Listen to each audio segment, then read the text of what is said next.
Gràcies, Joana. Primer de tot, deixeu-me que us demani disculpes perquè havia de ser aquí fa dies. Vaig enganxar una d'aquelles caravanes tan fantàstiques que hi ha aquí a l'AP7. Avui està al revés, avui van cap amunt la caravana, o sigui, avui l'he vist al revés. Però fins que no he arribat aquí no he estat tranquil·la, tot el dia que estic nerviosa, perquè quan vas amb cotxe, i a més a més, vosaltres que esteu en un eix complicat, perquè sempre hi ha accidents amb aquesta AP7, fins que no hi he entrat aquí a Castellbisbal no m'hi he asserenat. Perquè em feia molta basarda, fa molta basarda, no en els llocs quan realment està previst, quan està planificat, però bé, ara estic aquí, a més ja no tinc res més a fer durant tot el dia d'avui, això vol dir que ja m'he relaxat i podem allargar tot el que vosaltres vulgueu. Mireu, avui parlarem d'una conferència que és curiós, però és un tema que a mi m'encanta, m'apassiona, perquè és un personatge poc conegut i que, en canvi, quan vas a fora, a l'estranger, quan vas a França sobretot, però fins i tot quan vas a Noruega, a Narvik, coneixen aquest senyor, el Joan Pujol Garcia. I per què el coneixen? Perquè va ser un espia molt important durant la Segona Guerra Mundial que va tenir un paper destacadíssim justament en un dels punts d'inflexió més importants per al desenvolupament a favor dels aliats durant la Segona Guerra Mundial. I esclar, quan el coneixes una mica més, jo d'ell sabia poca cosa, havia vist un documental que havien fet, crec que a TV3 fa anys. Em va semblar un documental bé, correcte, però no té el magnetisme que té aquest home. Jo vaig descobrir-lo quan vaig començar a treballar la seva figura, perquè alguns de vosaltres sabeu que jo estic treballant darrerament molt a Normandia, al desembarcament, i no va sortir aquest personatge, Garbo.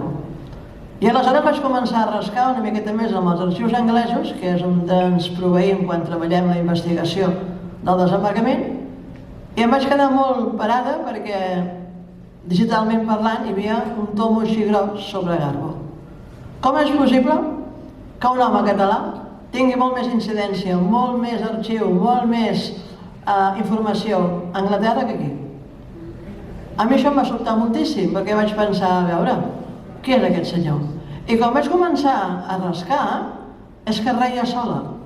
O sigui, no podia ser que aquest personatge no el coneguéssim, no? Repeteixo, el vaig incloure en la meva investigació sobre el desembarcament, perquè és vital aquest home. Però esclar, quan vas fullejant tot el que tenen escrit els anglesos, tenen un dossier que posa Garbo, i prou, d'acord? Un dossier així de gruixut. I vaig pensar que això s'havia d'explicar prou bé aquí a Catalunya, perquè tenim la tendència sempre de que, no sé, que som pessimistes, no? Ens tirem pedres a la nostra taulada sempre, de que no sabem per res. I, ostres, val la pena que aquest personatge ens sapiguem prou, perquè jo penso que us agradarà molt la conferència. Té una barreja de gairebé còmic, però que en el fons es movia en un context de la Segona Guerra Mundial, ja us ho dic ara, que us anireu a casa una mica preocupats. Perquè el context de l'any 1944 s'assembla perillosament amb l'actualitat. La geopolítica és la mateixa. Comencem pel principi. Qui és aquest senyor? Joan Pujol Garcia. Va néixer un 14 de febrer de l'any 1912. Va néixer a Barcelona, al carrer Muntaner, amb una família ben acomodada, sense masses penúries, normal. I quan va tenir edat d'estudiar secundària, se'n va anar directament cap a Mataró. Soc de Mataró, la millor ciutat del món, deixeu-me que us ho digui. Però si més no, sí que conec allò on van estudiar, que eren els maristes de Mataró, que a Mataró en diem Valdèmia. Allà va estudiar i no va ser un alumne massa brillant, segons el seu expedient acadèmic, però anava fent. I hi havia dues assignatures que li agradaven molt per damunt de tot, que era la geografia i la història. Repeteixo, sense tranques i barranques anava fent, però sense lluir-se massa. Va acabar els seus estudis de secundària i de seguida es va posar a estudiar una assignatura, de fet va fer diguem-ne, el que ara en diríem un curs auxiliar com a tècnic per saber cuidar gallines, tal qual, tècnic aviari. Se'n va anar a inscriure's en una acadèmia, en una granja, escola, que hi havia a Arenys de Mar, encara hi és, per cert, i allà es va treure el títol de tècnic aviari per cuidar gallines. No passa res. Però aquí et demostra que una persona que acaba els estudis i que vulgui anar a cuidar gallines ja és que és una persona bastant singular. No tinc res en contra, però dius, acabes uns estudis més o menys reglats, acadèmics, i te'n vas a cuidar gallines. Va anar a treballar en una granja d'Arenys de Mar, després va passar a una altra granja a Arenys de Munt, i d'Arenys de Munt se'n va anar a treballar en una altra granja, a Llinars del Vallès. Allà l'enganxa l'esclat de la Guerra Civil Espanyola, i ell el que fa és que no vol anar a la guerra. No vol anar a la guerra i s'amaga. S'amaga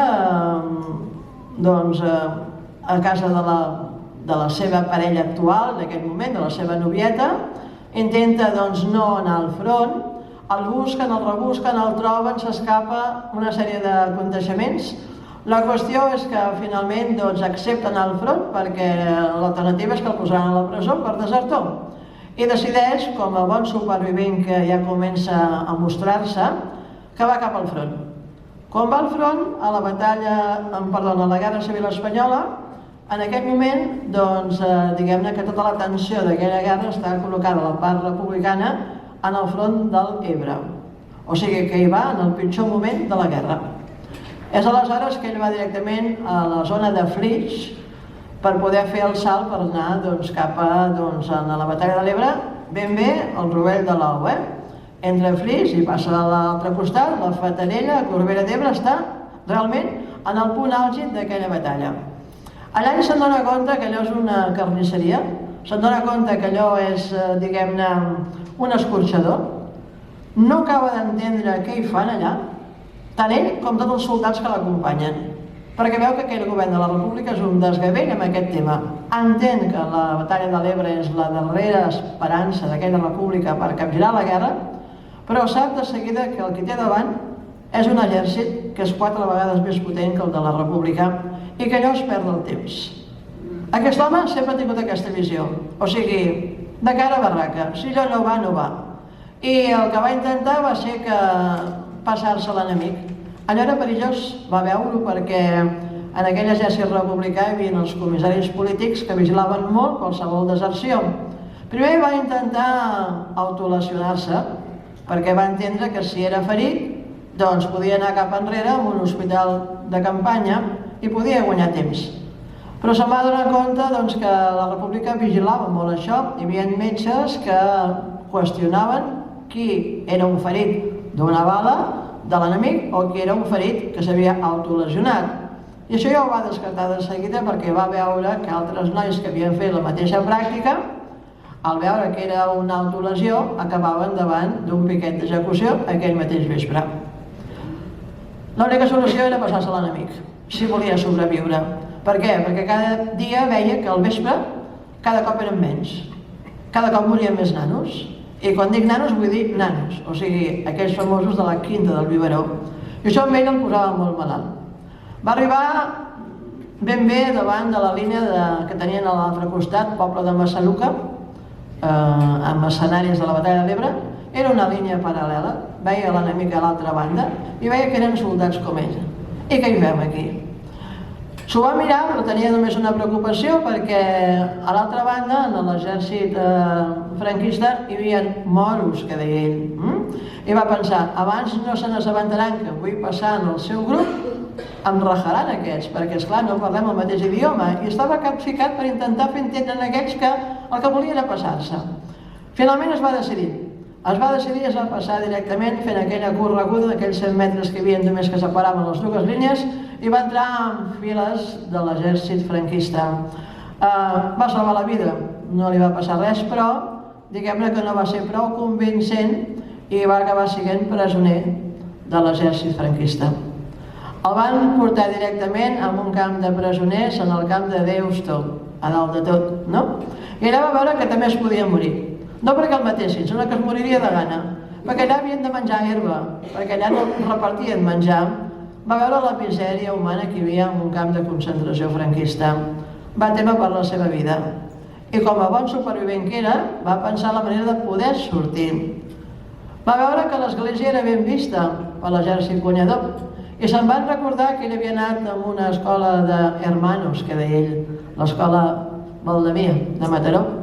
Havia conreuat una bona relació amb un dels seus professors, que era un dels hermanos dels maristes de Mataró, i li va escriure una carta a veure si podia aconseguir-li un aval. Evidentment, aquell pobre home li va enviar l'aval de seguida, dient que havia sigut un estudiant emblemàtic, un estudiant que estimava molt l'Església Catòlica, o sigui que li va fer un aval d'aquells que dius i tu què fas aquí dintre, no? Total, que amb aquest aval va poder sortir.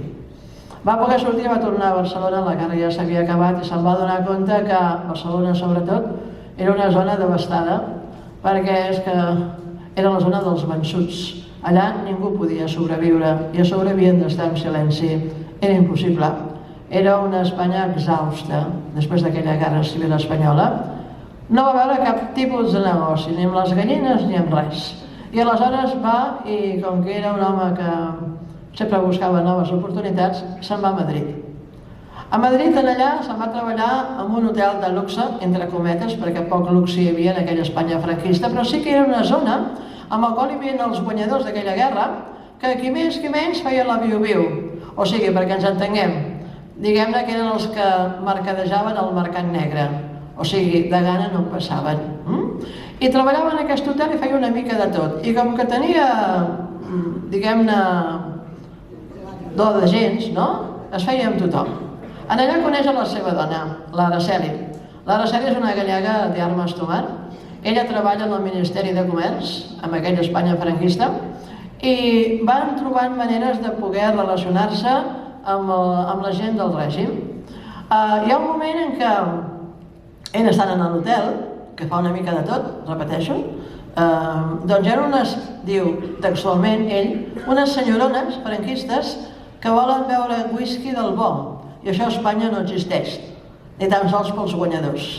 I ell diu, doncs no sé on trobar-lo. I aquestes dones li diuen, doncs mira, sabem on està aquest whisky del bo, hauries d'anar fins a Portugal, a Setúbal, allà en tenen. I ell diu, sí, però jo, això d'anar a Portugal, com vostès no m'ho paguin i com no tingui un salconduit, no sé com anar-hi. Aquestes senyores van dir, no cap problema, tenien bons contactes en el règim franquista i li van fer un salconduit, i això no és cap cosa menor, Després explicarem el per què li va servir aquest salconduit. La qüestió és que li donen aquest salconduit perquè se'n vagi fins a Portugal a buscar whisky del bo, perquè a més havia de servir pel mercat negre. I ell, que era un home que no l'aturava ningú, se'n va anar fins a Portugal amb el salconduit de les senyores franquistes, va començar a comprar caixes i va començar a mercadejar amb aquell whisky, d'acord? Però ja tenia una cosa important, sabia anar fins a Portugal, anar i tornar amb un salconduit. Comença la Segona Guerra Mundial i ell, tot i que havia servit a les files franquistes, però amb poca, diguem-ne, amb poques ganes, només per les circumstàncies, ell queda esparverat del que fan els nazis. Escolten les notícies, aquella ràdio típica clandestina, i amb la seva dona doncs diuen que aquest home s'ha tornat boig, que està perseguint els jueus, està perseguint els comunistes i que això no pot acabar bé. I d'una manera molt romàntica i gairebé diria ingènua, doncs pensen tots dos que han de posar el seu granet de sorra per intentar canviar el curs de la història.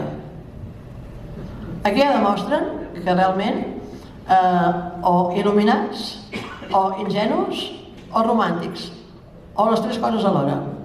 La qüestió és que no se'ls acut res més que en una Espanya franquista que has estat tot en silenci, que no pots dir el que penses, doncs que l'única cosa que poden treballar per la causa dels aliats és doncs fer d'espies. Clar, aquí ja demostra una altra vegada que com és aquest home. Som aquell que diu, vull ser torero, ell diu, jo vull ser espia, mira. I se'n va directament amb la seva dona doncs, a l'ambaixada britànica que hi ha a Madrid.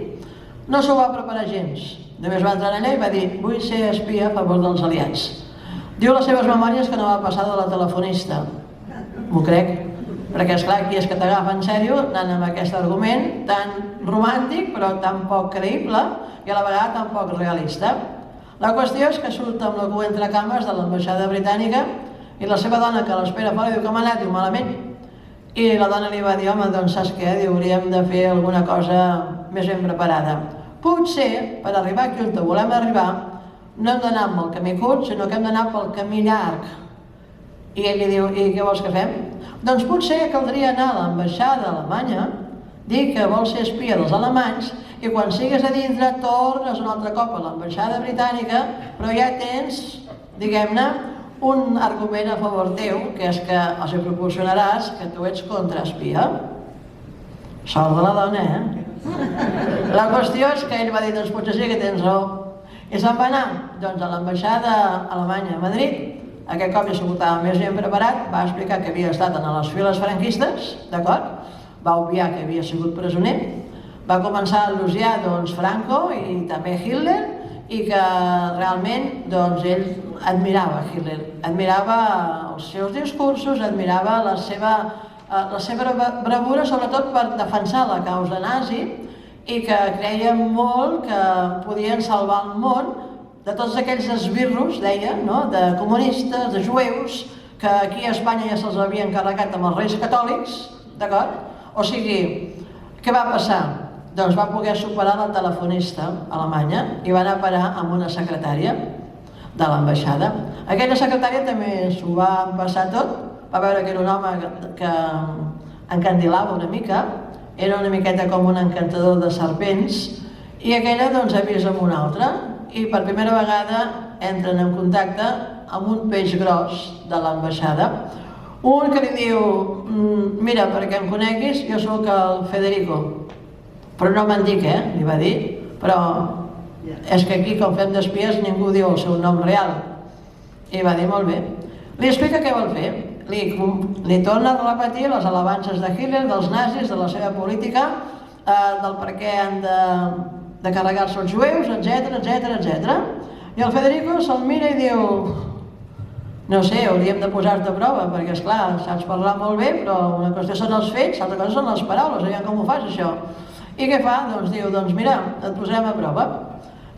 D'entrada li va donar un pot de tinta invisible, li va ensenyar a escriure entre línies, missatges xifrats, li va ensenyar 4 coses dels missatges xifrats, de com ha de tirar endavant enrere lletres, etc., dels criptogrames famosos, i li va ensenyar també l'ABC, de com seguir una persona, de com et podien seguir i veure-ho, o sigui, allò, el manual d'espia clàssic. I li va dir: i et dono $1.000 i te'n vas a Anglaterra i comences, doncs, a bellugar-te. Suposo que saps anglès, oi? I va dir: sí. Només sabia cuidar ganies. I se'n va i diu: posa't a prova, aviam què fas. I ell no se'n va a Anglaterra, què va? On te va? A Setúbal, a Portugal, perquè té el seu salconduit. Podíem parlar de Portugal amb tota una conferència, perquè Portugal allò era un niu d'espies i contraespies, perquè recordem que en aquell moment Portugal era neutral, d'acord? I allà hi havia tot el mercat negre que vulguis saber, des d'articles fins a informació. Era un bon lloc per començar, però va fer creure als alemanys que se'n anava directament cap a Anglaterra. Se'n va cap a Portugal, es mou entre Setúbal, Lisboa, i allà entra en contacte de seguida, perquè això sí que no li costava gens parlar amb la gent, doncs amb una sèrie de mariners, de personal que feien la ruta sempre d'Anglaterra a Portugal cada setmana, i va començar a demanar-los, sisplau, diverses coses. Primer de tot, doncs, que cada setmana li portessin la premsa britànica, importantíssim, d'acord? Segona cosa, que li portessin les guies turístiques de la costa britànica que donava l'Atlàntic. I a més va començar a aprendre l'anglès perquè havia de parlar amb ells i va començar, doncs, diguem-ne, a agafar una certa soltura amb aquest idioma. És aleshores què va fer? Va començar a posar damunt la taula tota la premsa britànica d'aquella setmana i va començar a mirar les notícies. I aleshores el que va fer és que, amb l'ajuda d'aquesta gent que li anaven explicant el que ell no entenia en anglès, va començar a fabricar informes. De quina manera? Doncs és fàcil. Si ara jo, per exemple, us pregunto us faríeu un cor de fer un informe, llegint la premsa d'avui, de com anar a la reunió del Junqueras i del Puigdemont i poder començar a especular del que pot passar, si han arribat a un acord, si no, si faran caure en el Pedro Sánchez, si sí, si no, que podríem fer-ho tots una mica això. Senzillament hem de tenir inventiva, hem de tenir una certa visió i posar-li morro, d'acord? I a partir d'aquí fer uns informes amb notícies reals, però a partir d'aquí començar a fer suposicions. I això ho feia en forma d'informes. I anava explicant el que passava i feia especulacions. Això pot anar per aquí, això pot anar per allà. Esclar, les notícies angleses anaven plenes de la Segona Guerra Mundial, estaven en guerra ells mateixos, no? I era relativament fàcil que amb el context que hi havia en aquella premsa britànica, ell podia anar fent informes amb coses que podien passar. O a vegades amb coses que ja havien passat però que ell les posava en present, d'acord? Era hàbil amb això. I va començar a enviar aquests informes a Anglaterra. Però esclar, estava a Setúbal, estava a Lisboa, i no, feia els informes en anglès, supervisats per aquests mariners que eren amics seus, els donava les cartes i deia, quan arribeu allà les envieu. Per tant, les cartes sortien directament d'Anglaterra. Va ser així molt bo perquè, a més, quan va veure que funcionava, el Federico li va dir, vingui a Madrid, que suposo li va dir que firmarien un contracte, perquè va veure que havia superat la prova. Se'n va anar cap a Madrid i li va dir, bé, bueno, funciona, realment el que vostè ens està explicant és el que està passant i vostè, suposo que alguna cosa devia encertar, no? I a mica aquest home li va dir, molt bé, doncs ja pots continuar, perquè sí, formalment ets espia del govern alemany i a partir d'ara tota la teva informació va amb aquesta adreça, amb aquestes persones, etc. Diu, però t'hem de batejar, perquè has de tenir un àlies. Ah, sí? I va dir, quin àlies vols que posi? Com et vols dir? Va dir, no ho sé. Doncs mira, no sé, busca't un nom que recordis, d'acord? I aleshores tindràs aquest àlies. I ell va dir, doncs mira, posats a fer, com que la meva dona es diu Araceli, què et sembla si dic Arabel? I el Federico va dir Arabel per què? Diu, home, d'Araceli, Arabel, i Bel perquè ella és bella, guapa, d'acord? I així me'n recordaré sempre, Arabel. I ell li va dir, doncs d'acord, el teu àlies, ets l'espia Arabel. I així continuen. Però amb aquesta dèria de pensar aviam què passaria.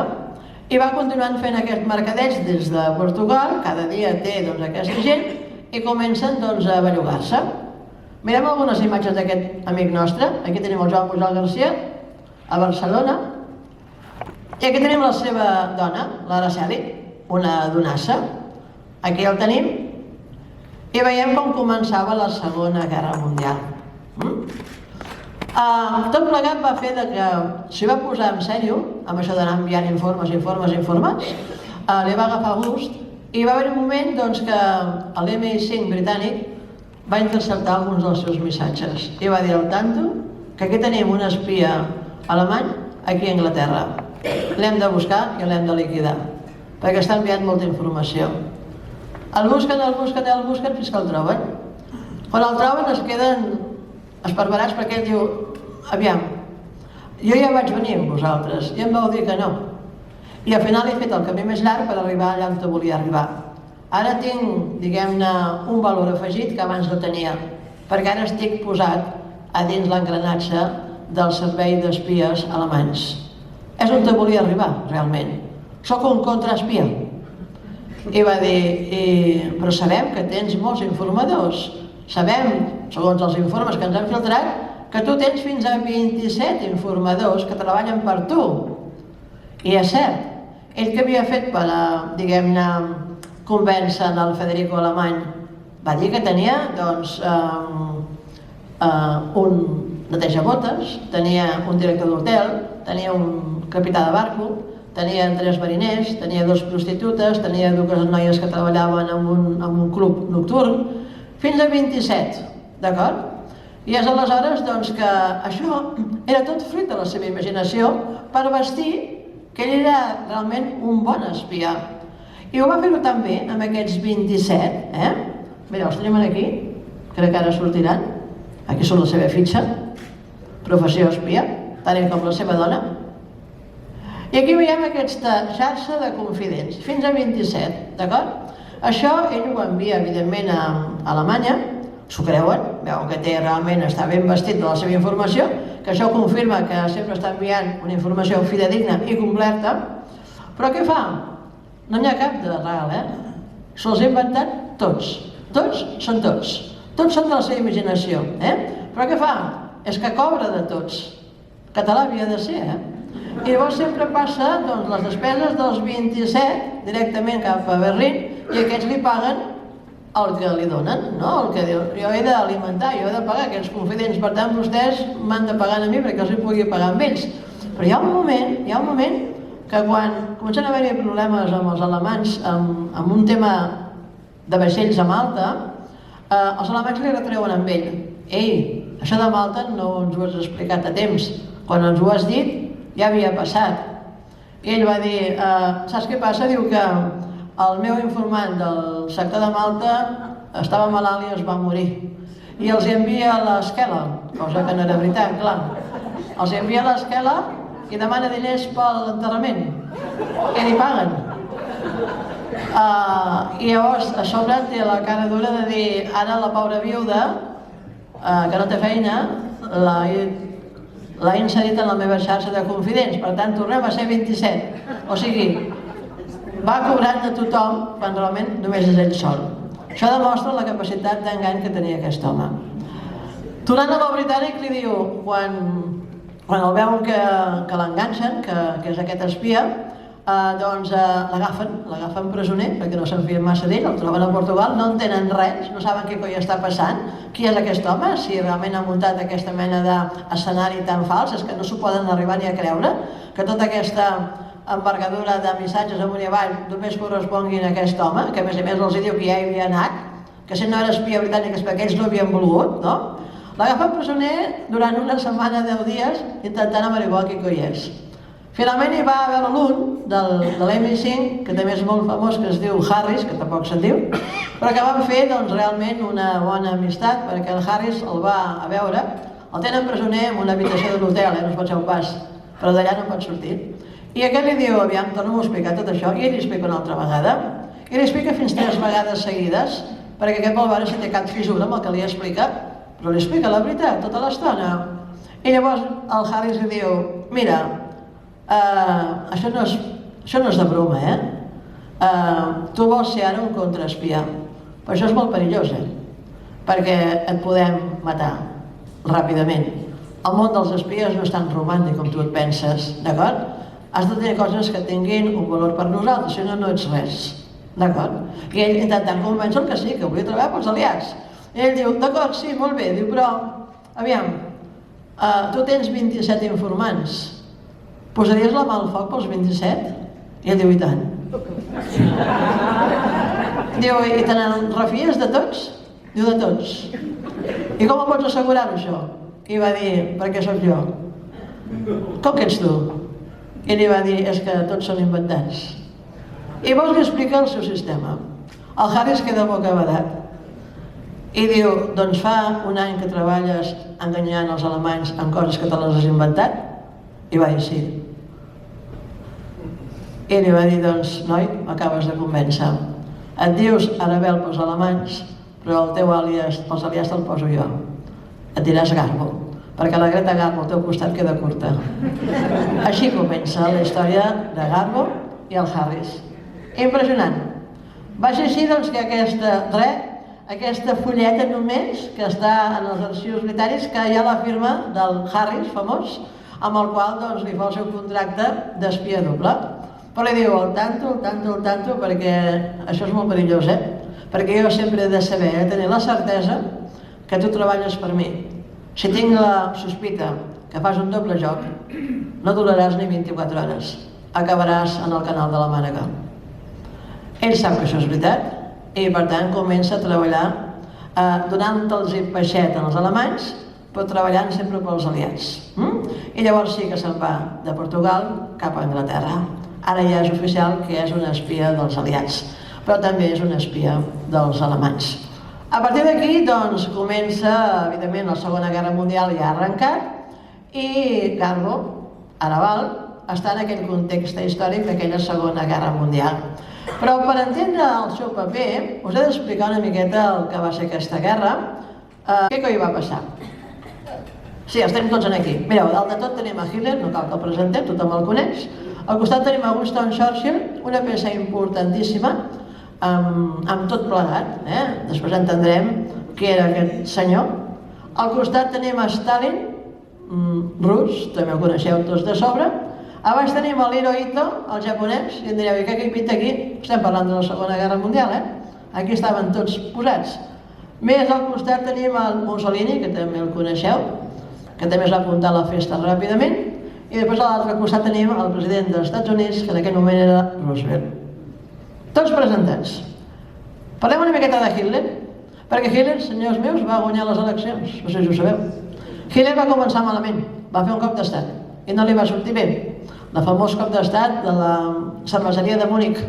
I què va passar? El van ficar a la presó. Se'n va donar compte que per arribar a manar havia d'entrar dins del sistema. I de manera molt maquiavèlica va pensar que havia de pervertir el sistema, en tot cas. Però que no podia fer cops d'estats d'aquests xusqueros. Anar a la presó li va anar molt bé perquè en va anar pensant i pensant. Tirem una mica enrere. L'any 1918 què passa? S'acaba la Primera Guerra Mundial. Alemanya ha perdut la guerra i els aliats, sobretot França i Anglaterra, però amb especial atenció a França, colla els alemanys i fa una mena com de... en diuen un tractat de pau que se'n diu el Tractat de Versalles. Duríssim. Sobretot perquè els francesos s'hi van posar forts. Va ser tan fort que els alemanys li deien el dictat de Versalles, perquè és que allò era inassumible. Per què? Perquè la República de Weimar va caure en picat i el poble alemany va quedar totalment mort. Va haver-hi una gran taxa d'atur, hi havia una inflació brutal, el marc no pujava per res, la gent es suïcidava i a més va coincidir amb el crac del 29 econòmic, que això va fer encara que les coses anessin de mal en pitjor. Què va passar? Havien de pagar uns deutes de guerra, aquesta gent, i no els podien pagar perquè és que no podien, perquè és que no hi havia res. Havien quedat arran de terra i havien també ferit l'orgull dels alemanys amb aquell tractat de Versalles tan abusiu, sobretot per la part francesa, que li va posar moltes ganes de deixar-los ben arran de terra. No podien pagar els deutes de guerra i aquí això era un problema. I què va fer? Per exemple, els Estats Units va dir que aquesta gent no pagarà perquè no poden. I si comencem a fer-los uns préstecs tous perquè puguin accionar la seva roda econòmica i podem cobrar alguna cosa? I van començar a passar préstecs des dels Estats Units perquè Alemanya pogués respirar una mica, poguessin engegar la seva economia i així poder pagar els préstecs i sobretot pagar els deutes de guerra. Vaja, és com aquell banc que diu et faig una hipoteca perquè em puguis pagar la hipoteca que no pots pagar. Sabeu de què va això? Doncs això. És d'aquesta manera que van començar així. Perquè algú hauria de preguntar alguna vegada qui va finançar el partit nazi. Perquè aquests van sortir del no-res. L'any 1918 estaven arran de terra tots. Va ser així que aquesta roda econòmica va començar a engegar-se amb grans empreses alemanyes. Podíem parlar de la Siemens, per exemple, podíem parlar de la Bayer, podíem parlar de la Porsche, etc. I és aleshores que aquestes grans empreses, clar, políticament parlant, allò s'havia d'arrencar. Però hi havia un partit molt potent, molt poderós, que feia molta por, que era el Partit Alemany Comunista. Allò feia una por, perquè es pensaven que podia ser un satèl·lit dels russos, no? O sigui, massa a prop de Rússia, un partit comunista alemany, però era molt potent, molt. Donaria per una conferència també, I esclar, això sempre ha fet por els comunistes. I què van fer? Doncs hi havia un senyor que havia sortit de la presó, que ja havia pensat com pervertir el sistema i es va presentar a les eleccions, que era el senyor Adolf Hitler amb el seu partit nazi.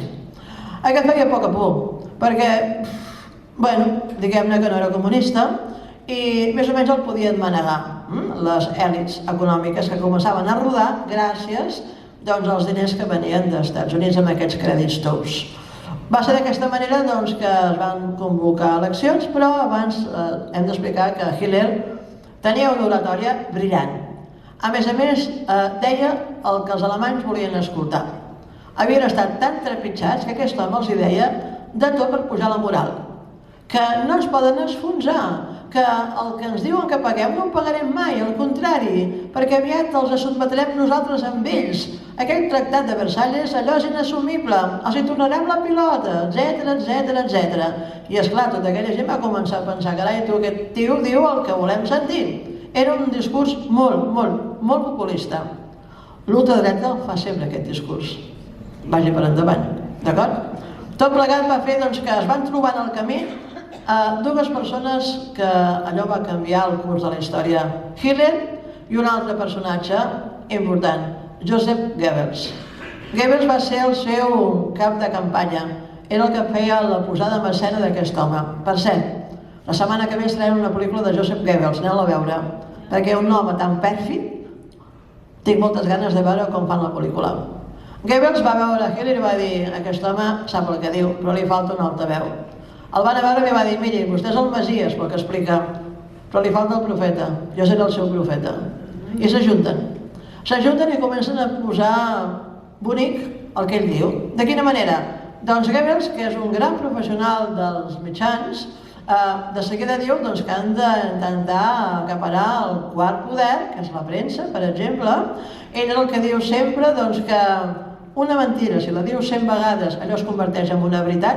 Us sona això? I a la vegada diu hem de buscar un cap de turc. Per què? Doncs perquè és el que li hem de posar tots els mals d'aquesta desfeta a Alemanya, no? Clar que ens ve de fora, però què et semblen els jueus? Els jueus sempre els han perseguit, sempre han sigut mal vistos i a més, si els divolim, a sobre ens podrem quedar en les seves riqueses, perquè són usureros, són prestamistes, ens ho posen fàcil i són estranys aquesta gent, no ens en podem fiar. I de pas també els comunistes, què et sembla? A partir d'aquí comencen a posar en marxa tot això i li diu no farem més mítings en una cantonada, sinó que ara ho farem en estadis, hem de ser ambiciosos. I comencen a preparar aquests mítings en grans estadis, n'hi ha alguns al YouTube que val la pena que us els mireu, perquè esclar, allò ple de gent, perquè arriba un moment que cada cop escolten més gent en aquest senyor baixet, no? I van en aquests estadis amb uns altaveus, que tothom ho sent, entren amb una entrada triomfal amb símbols molt vistosos, com per exemple l'àliga imperial, d'acord? Fan la salutació romana, i diuen hem de buscar símbols que la gent de seguida quedin enamorats, amb colors neutres, el blanc, el negre, el vermell, i sobretot amb aquesta esvàstiga que de seguida fa furor amb aquestes persones.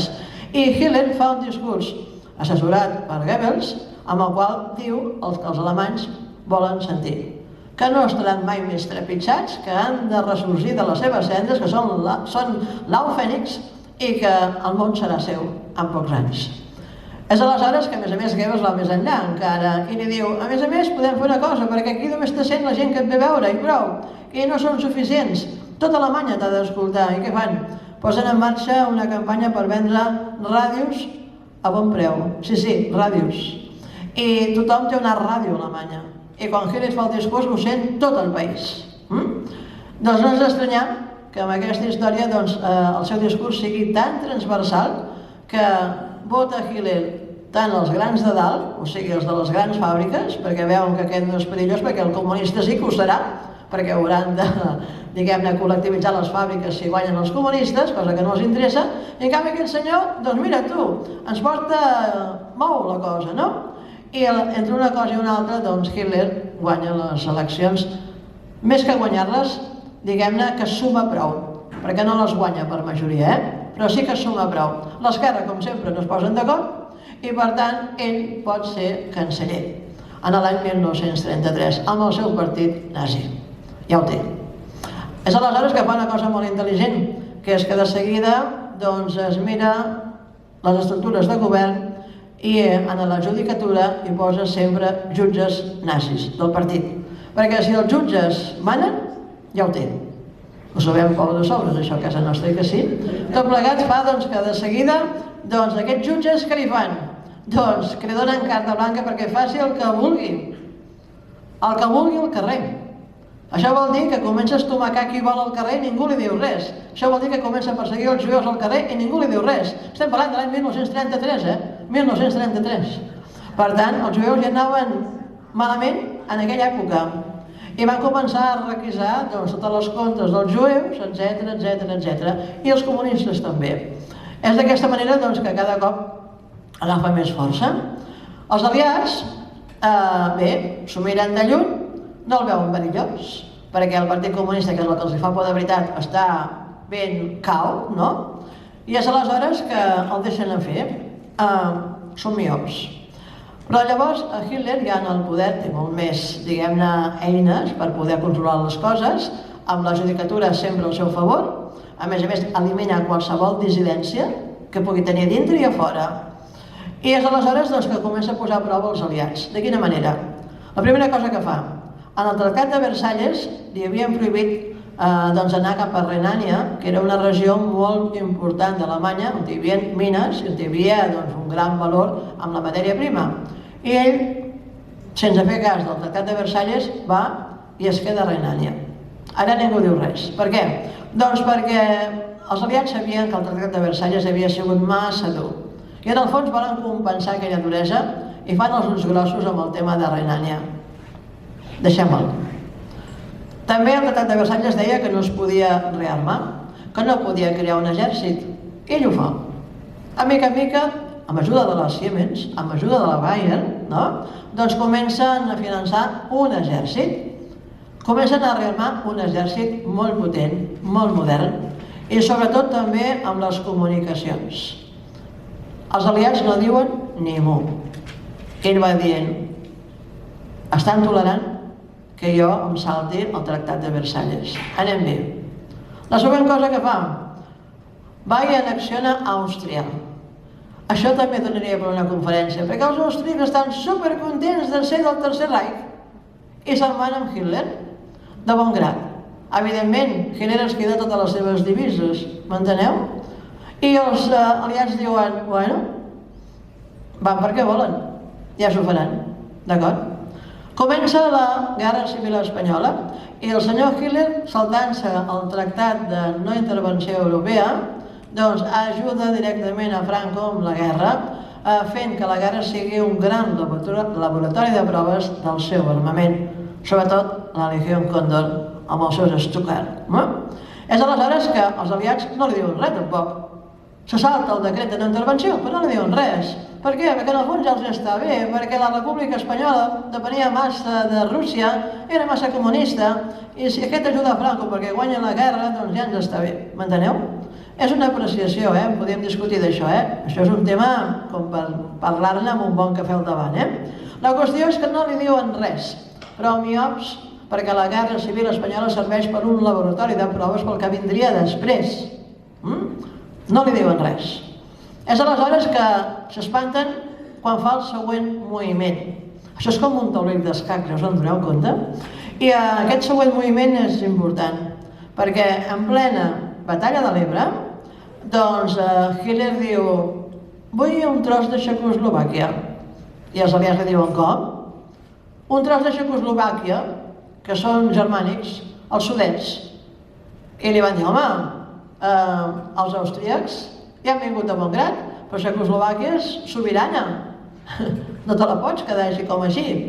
No, és que la vull. Ara podríem parlar de Groenlàndia. Sí? Estem col·locats? Sí? Veieu com aquestes analogies dius, hosti, com el gegant diu que vol allò, allà que és el guapo que li porta la contrària, oi que sí? Doncs anem per aquí. La qüestió és que va dir, vull el sud-est de Txecoslovàquia, i va dir, home, no, que això és un país sobirà, que no te'l pots quedar, que en tot cas que decideixin ells. Són germànics? Bueno, doncs que decideixin ells, però tu no pots dir, vull això i m'ho quedo. I ell va dir, doncs si no m'ho doneu, doncs hi haurà una entrada militar i serà pitjor. En aquell moment qui manava amb els aliats era Daladier per part francesa i Chamberlain per part anglesa. S'ho parlen entre ells dos i diuen anem a veure què fem amb aquest senyor, i van decidir que farien una trobada a Múnich per intentar apagar aquestes ànsies expansionistes que tenia Hitler, que ara ja comença a veure que aquell home no s'atura per qualsevol cosa. I segons la premsa internacional, el titular de premsa diu: a Múnich es troben 4 homes de bona voluntat per frenar l'esclat de la Segona Guerra Mundial. Hitler, Mussolini, Daladier i Chamberlain. Els dos primers ja els coneixeu. Els dos segons són el primer ministre francès i l'anglès. En allà, doncs, ell diu, vull això. Ell diu, home, vull això. I llavors, finalment, cedeixen i li donen un tros de Txecoslovàquia. Per cert, a Txecoslovàquia no la conviden a la cimera. Per què? No cal. I li donen un tros de Txecoslovàquia. Us en recordeu quan Putin es va quedar a Crimea? Ningú va dir res, Era un tros d'Ucraïna, Ningú va dir ni mu. Però al cap de 10 anys va començar a envair Ucraïna. M'enteneu? A partir d'aquell moment, doncs, el van vigilar de prop, perquè van veure que era una persona que podia ser perillosa, i els aliats van dir, bueno, aquest senyor s'està passant, però de moment és boig, deixem-el fer, és boig. Fem una cosa, posem una línia vermella a terra i si passa d'aquesta línia serà quan el frenarem. Aquesta línia, mirant a terra, van dir què pot voler més aquest home? Home, el següent pas suposo que voldrà Polònia. Doncs Polònia és la línia vermella. Allà vamos. Doncs el pacte de Munic es va firmar el setembre del 38, el setembre del 39, doncs Hitler envaeix Polònia. Però abans fa una cosa molt important. Què fa? Fa un pacte de no agressió amb Stalin, perquè té el gran gegant rus a darrere. Ell sap que si pacten tots dos un pacte secret, doncs que no l'atacarà. I fan el pacte de no agressió amb Stalin i li diu, comencem per Polònia. Jo quedo a la part occidental i tu et quedes a la part oriental. Et va bé? I aquest va dir, sí, em va bé. I al setembre, doncs, entra a Polònia.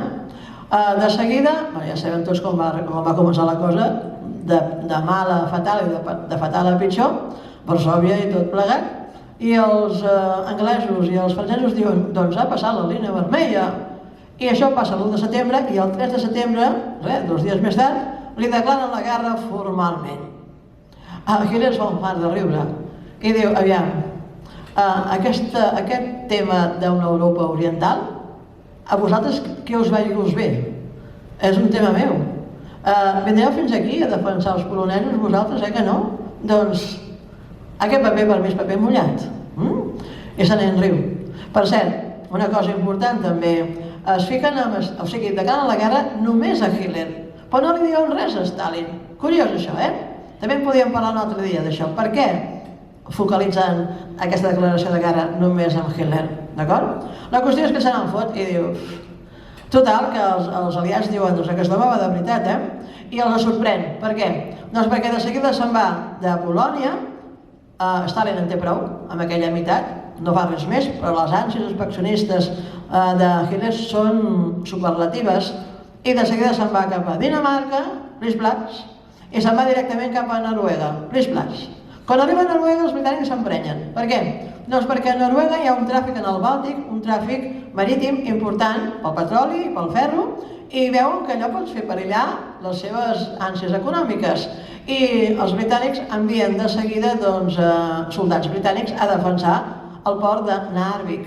No sé si heu vist una pel·lícula que es diu Narvik, però parla d'això justament, La primera sembla que la guanyen una mica perquè els aliats van amb molta empenta, els anglesos en aquest cas, però la segona part de la batalla de Narvik són escombrats per l'exèrcit nazi i se'n van cap a casa amb la cua entre cames, perden aquell corredor tan important del Bàltic i allà comencen a veure que la cosa va de veritat. Allà hi ha una crisi britànica en la qual Chamberlain acaba dimitir perquè ha vist que la seva política d'apaivalament del Hitler no li ha servit per res, a sobre han perdut Narvik, i llavors aquí entra Winston Churchill, important en aquest moment, perquè les coses comencen a canviar. És aleshores que Winston Churchill parla, doncs, ja tampoc hi ha de la Diet, hi ha Paul Reynaud a França, i diu, com ho tenim això? I els francesos diuen, problema, nosaltres tenim una línia fortificada de França amb Alemanya que no passaran. Que és la línia Maginot, una línia fortificada, d'acord? I els anglesos diuen, nosaltres tampoc patim massa perquè tenim aquí, som una illa, i abans no travessin el canal de la Mànega, no passa res, no? Els subestimen. Per què? Doncs perquè de seguida Hitler se'n va de Noruega i se'n va cap als Països Baixos i a Rassa. A Rassa hi ha la famosa batalla de Rotterdam, amb el qual allà fa la gran demostració de la seva aviació bombardejant aquella població que queda arrasada. Aquí comencen a veure que la cosa es complica de veritat. I se'n va fins a Luxemburg i fa el mateix. I se'n va fins a Bèlgica i el mateix. Aquí diuen, ostres, i els francesos encara diuen, no et preocupis, tenim la línia Maginot, però que no ho entenen, que no es poden posar portes al campo, perquè a més Hitler ha après de la Primera Guerra Mundial, s'ha acabat aquella guerra de trinxeres, és una guerra mòbil, ràpida, llampec, i a més doncs, arriba justament a la frontera francesa, però hi arriba no per Alsàcia, no, hi arriba per Bèlgica, i entra a França per la frontera belga. I arriben allà i es troben soldats anglesos que havien anat allà, veient què passava, 350.000 soldats que estaven tots a la platja de Dunkerque. Si veu aquesta pel·lícula, és molt fidedigna, val la pena veure-la. I es troben que, uau, amb una bossa els encerclen a tots. A partir d'aquí, Winston Churchill comença a suar i fa aquella famosa crida, que si heu vist la pel·lícula, que diu tothom que tingui barques, barquetes, golondrines, tothom que vagi a buscar els nostres soldats perquè estan allà atrapats. Els treuen més o menys, perquè Hitler li dona temps, li dona peixet. Però els francesos ja queden, diguem-ne, amb la por al cos, perquè el tenen, a poques hores de la capital, que és París. De seguida Hitler, que els hi té moltes ganes als francesos, però moltes, envia de seguida un emissari i els hi diu, estic en territori francès, per tant ara sí que m'haureu d'escoltar. Hi ha dues maneres d'acabar aquest tema. Una és com a Rotterdam, com a Varsòvia, tinc prou material per poder-ho fer. L'han vist aparèixer amb una infanteria que va motoritzada, que diuen, i aquests, tot això qui ho ha pagat? Venen amb unes divisions de Panzers, tancs alemanys, amb una tecnologia punta Siemens, sí? Que porten unes connexions, porten unes comunicacions en temps real, que això els permet fer una estratègia militar impossible d'aturar, en temps real, que amb la Primera Guerra Mundial això no existia, d'acord? I amb uns soldats que, a més, són màquines de matar, que els hi posen una mena de droga que els hi permet estar lluitant 3 dies seguits sense menjar, sense dormir, sense beure, i veuen que allò és un exèrcit invencible. S'espanten de veritat. És aleshores doncs, que Hitler envia uns emissaris en el govern francès i li diu, com ho voleu fer-ho? I ell diu, jo proposo fer un armistici. I li pregunten què és un armistici? Una pau pactada. Us passo les condicions. I els emissaris de Hitler porten les condicions damunt la taula de París i les condicions eren, primer de tot, França dividida en dos, la part ocupada, la part atlàntica, en diagonal més o menys, i la part meridional, la que dona la Mediterrània, perquè m'entengueu, la més meridional, doncs la França lliure. Evidentment, la França ocupada, sense cap pal·liatiu, serà nostra. La França lliure, lliure entre cometes, perquè serà tutelada sempre per nosaltres, però podeu buscar un administrador que us representi. La vostra capital podria ser Vichy, d'acord? O sigui que a partir d'ara la capital dels francesos serà Vichy, perquè París està al nostre costat. És aleshores que aquí comença la cosa. Diu, segona cosa important, a partir d'ara l'exèrcit alemany, des dels mariscals fins a l'últim soldat ras, viurà a costa dels francesos. Tercera cosa, tots els comunistes i tots els jueus francesos, malgrat que siguin francesos, ens els heu d'entregar. I els presoners que han fet a Dunkerque ja no els tornem. Quarta cosa, va dir, a l'exèrcit no té cap sentit que el mantingueu, s'ha de dissoldre, ja estem nosaltres. I la flota que teniu al mar no és massa potent, però també l'heu de dissoldre, no fos cas que us ajuntéssiu amb els britànics. Molt bé. Què més?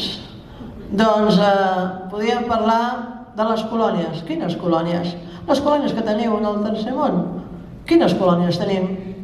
Comencem per Àfrica? Marroc, Tunísia, Mauritània, Txad, Senegal. Continuem? Per què les volen? Perquè allà teniu les mines de diamants, d'or, de ferro, i és un gran espai. Podem continuar pel Vietnam, o per la Cochinchina, o per Louisiana. I van dir, com? Doncs això, les colònies. I es van quedar les colònies. Per això l'altre dia una senyora em va dir, ara entenc perquè a la pel·lícula Casablanca hi havia nazis allà a Casablanca. Sí senyora, per què? Perquè era colònia francesa en mans dels nazis, m'enteneu? És aleshores que allò queda blindat, firmat, però Hitler aquí ho fa realment brodat, perquè què fa? Diuen, bé, qui és l'interlocutor per fer tot això? I els francesos agafen un heroi de la Primera Guerra Mundial, que és el general Pétain, i aleshores ell se'n va a firmar l'acord amb Hitler. I Hitler li diu a Pétain, vostè havia estat a la Primera Guerra Mundial, vostè sap que vostè va veure el Tractat de Versalles, el nostre dictat de Versalles, li diu, sí. Vostè recorda on es va firmar aquest dictat? I ell diu, sí, molt a prop de París. On? Al bosc de Compiègne, vale. I on es va firmar? Allà sota un arbre? Diu, no. Es va firmar amb un vagó de tren, perquè allà hi havia una línia fèrrea. Ja. I aquest vagó de tren on està ara? Diu, en un museu. I per què? Perquè és un vagó històric. Doncs ja el poden anar traient. Per què? Diu, perquè l'acord amb vostès, aquest armistici, es firmarà en el mateix vagó de tren, en el mateix lloc, que es va firmar l'any 1918. Aquell va dir, és que no es pot treure, no passa per la porta. Quin problema hi ha? Tiren la paret a terra. I es veu una foto que es veu amb la paret trencada, traient el vagó de tren, amb una ploma, i el porten al bosc de Compiègne, i el posen allà al mig, i Hitler puja a dalt i firma aquest armistici contra els francesos. Tot, evidentment, ben filmat pel seu amic Goebbels, d'acord? Que se'n cuida bé i prou de passar aquell reportatge per tots els cinemes que hi ha allà. És aleshores que Alemanya comença a confiar de veritat en aquest home, perquè ja porten mitja Europa. Ja s'ha encarregat tota Europa gairebé, no? I els francesos, que tanta mania els hi tenien, els havien doblegat amb aquell tractat en el mateix vagó que van humiliar en el poble alemany. Era una posada en escena brutal. Per això em fa tanta gràcia veure aquesta pel·lícula del Goebbels, perquè vull veure aquesta ment que tenia, que podia planificar tantes coses alhora. Tot plegat va fer que, diguem-ne, que als britànics els hi va arronsar el melic, quan van veure que quedaven més sols que la una, d'acord? I de seguida, evidentment, quan va tenir els francesos ja amb el peu damunt del coll, Hitler envia els emissaris cap a Londres per poder parlar amb el senyor Churchill. Churchill rebufa, perquè el coneix, i perquè no se'n fia, i perquè li té mania, i perquè li té de tot, però és del Partit Conservador, i a més en el seu partit hi ha molts filonazis, molts, i li diuen, fem com França, ens estalviarem els bombardejos, encara podrem fer negoci, si hem de posar l'esvàstica en el Parlament britànic, els francesos ja li tenen fa dies en el seu arc de triomf i a la seva Torre Eiffel. És igual, fem-ho. Ell té molta pressió. I hi ha un moment en què, i això és verídic i és molt bonic, Churchill, seguint la seva intuïció, agafa el metro de Londres, que mai l'havia agafat en sa vida, que no sabia ni com pagar-ho, d'acord? I va anar fins al metro de Londres i va baixar fins al metro i va començar a preguntar a la gent del poble que què hi faria. Va quedar sorprès veient que tothom li deia que no es rendissin, que no, que plantessin cara, que no, que plantessin batalla. I ell queda com molt impressionat de palpar aquella sensació de resistència que té el poble, en canvi tan diferent dels seus col·legues que estan en el Parlament. Però finalment l'acaben convencent i va fins al Parlament britànic i fa un discurs que el teniu a internet, no sé en quin canal, però hi és, i l'escolteu en versió original perquè és molt maco, perquè acaba explicant tot això, que ha anat al poble, que ha anat a la parada de no sé què del metro, i que ha entès que el poble britànic no es vol rendir, encara que siguin els únics. I acaba el discurs amb una frase solemne que diu no ens rendirem mai encara que estiguem sols. El poble britànic lluitarà en les seves platges, lluitarà en les seves ciutats, lluitarà en els seus cels, però mai ens rendirem. I acaba dient, només us puc prometre 4 coses: sang, esforç, suor i llàgrimes. Una frase que tothom coneix més o menys, però la va dir just en aquest moment. Va encendre el Parlament. Aquells filonazis van haver de trencar les paperetes que havien preparat per dir que es rendien, i això va fer que una gran bufetada per Hitler i li va tirar per terra el seu armistici a la britànica. Hitler s'emprenya de veritat, I l'endemà mateix els avions ja anaven directament cap a Londres, cap a les costes angleses a bombardejar. El que passa que Hitler no coneixia el seu enemic. Per què? Perquè si tenen una cosa bona els britànics és dues. Una és la flota naviera, perquè són d'ultramar fa segles, i l'altra és el seu cel. I allà els esperaven la RAF, amb els seus Spitfires. És que els Spitfires van tenir molts problemes per aguantar. Van aguantar 4 mesos, aguantant aquella batalla al cel. Van bombardejar tort i a dret. Londres va ser incendiat, d'acord? I és aleshores com realment Hitler queda molt sorprès perquè aquells Spitfires són com mosques, és que no hi ha manera de tirar-los a terra. En canvi, amb els seus Stuka sí que fan mal, però no és suficient. Entre altres coses perquè els Stukas han d'anar travessant cada 2 per 3 al canal de la Mànega per repostar, i els Spitfires reposten a casa. Pugen i baixen 3, 4, 5 vegades al mateix dia, i per tant, diguem-ne que logísticament parlant, tenen això a favor. La qüestió és que Hitler acaba la paciència i finalment acaba deixant els anglesos dient ja tornaré. I se'n torna. Se'n torna cap al continent europeu perquè veu que no ha pogut amb Churchill. És la gran batalla. En podíem parlar, és un moment èpic de Churchill, i ell quan bombardegen Londres diu 2 coses importants per mi. Una diu, ara entenc el patiment de Barcelona com va patir els bombardejos feixistes. I l'altra cosa li diu als altres seus col·legues del Parlament anglès. Us ho vaig dir, el pacte de Múnich era pan para hoy y hambre para mañana. I mirant el cel ple d'avions alemanys diu, aquí teniu el pacte de Múnich, aquí teniu el pacte de Múnich. O sigui que era un home totalment visionari. Però li va plantar cara amb els seus Spitfires realment èpics.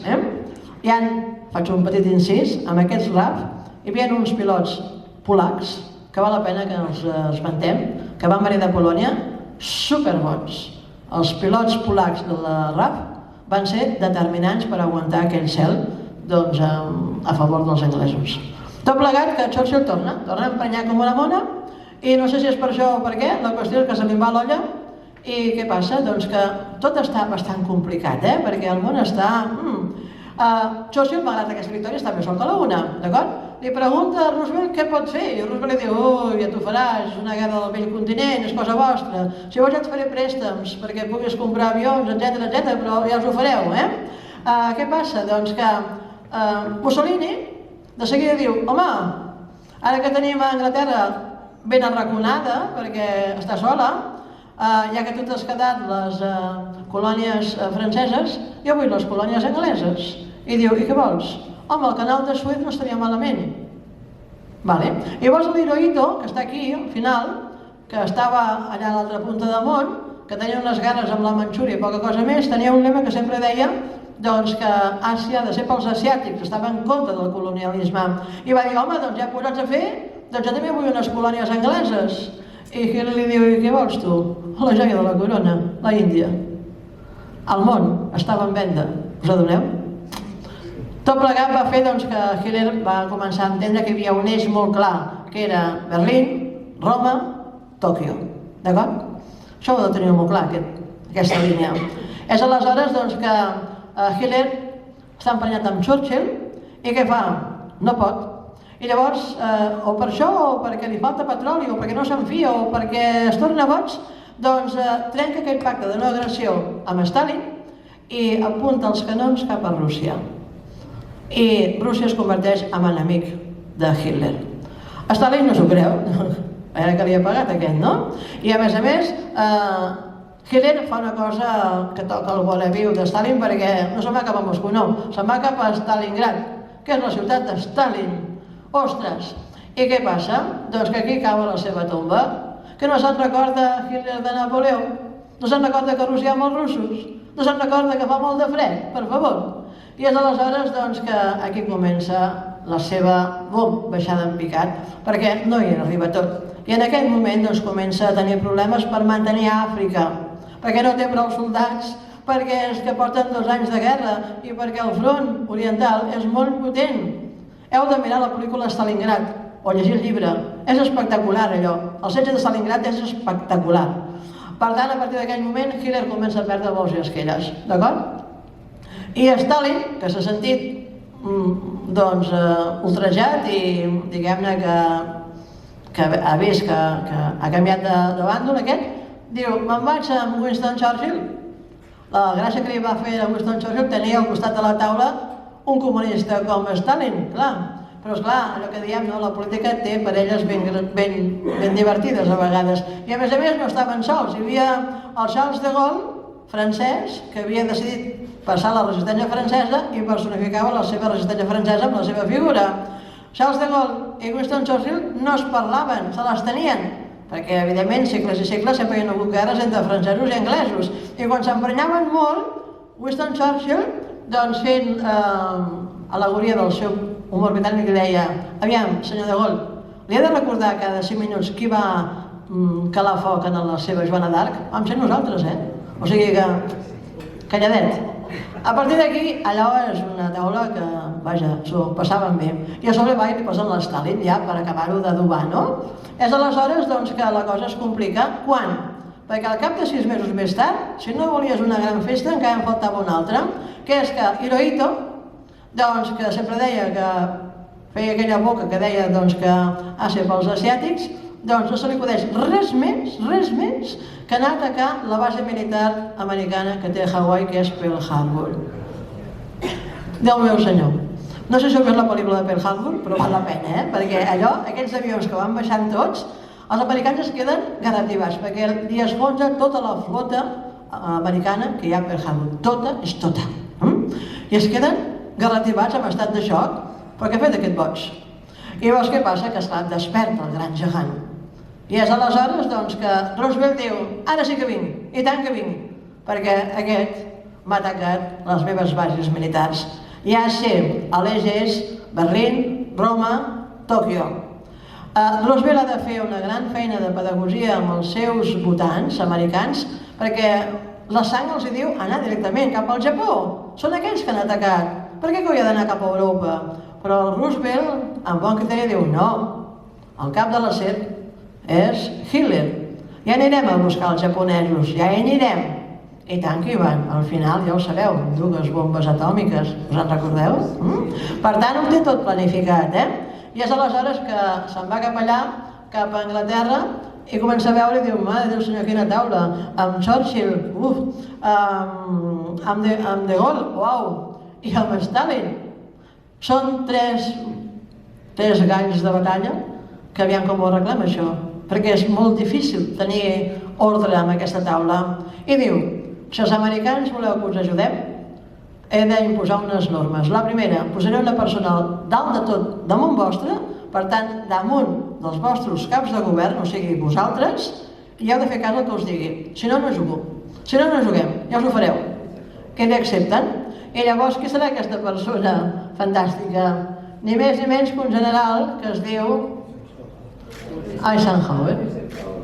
Eisenhower no era no tenia un gran currículum militar brillant, però era un home doncs, que tenia una gran qualitat diplomàtica, tenia cintura, tenia mà esquerra, i va pensar que era l'única persona que podia tenir a ratlla aquests personatges, d'acord? Perquè és que no era gens fàcil. I Eisenhower va dir: aviam, per entrar a Europa, com ho fem això? Podem entrar per la Mediterrània, allà hi ha Mussolini, hi ha Franco, complicat, no hi ha grans extensions perquè puguem entrar amb una gran força. Podem fer servir la costa bàltica, complicat. Podem fer servir la costa dels Països Baixos, no és estable. Podem fer servir la costa de Bèlgica, molt curta. Evidentment, doncs, hem de fer servir la costa francesa, perquè sobre el paper era el més fàcil, d'acord? Hitler se'n va donar compte que es preparaven tots, perquè tonto no era. I què va fer? Va fer una cosa molt bona, que és que va fer una gran muralla xina que des de Noruega fins al Golf de Biscaia va muntar el famós mur de l'Atlàntic. Espectacular. Riu-te'n de la línia Maginot. Va posar una mena de casamates, canons, búnquers, tots sempre mirant cap a l'Atlàntic. Evidentment, guardant molt bé els seus ports. Hi havia el port de Dieppe, hi havia el port de Le Havre, hi havia el port de Cherbourg, que estaven superben fortificats. I a partir d'aquí va dir, van fer filmacions de com construïen aquell mur, dient, ens estem preparant, i si volen venir que vinguin, que els estem esperant, d'acord? Sempre amb aquella mena de superioritat que gastava Hitler. Va ser aleshores doncs, que el general Eisenhower va dir, bueno, doncs, molt bé, la costa francesa. La costa francesa, què hi tenim? Mirem el mapa. I aquí ho tenim, el mapa.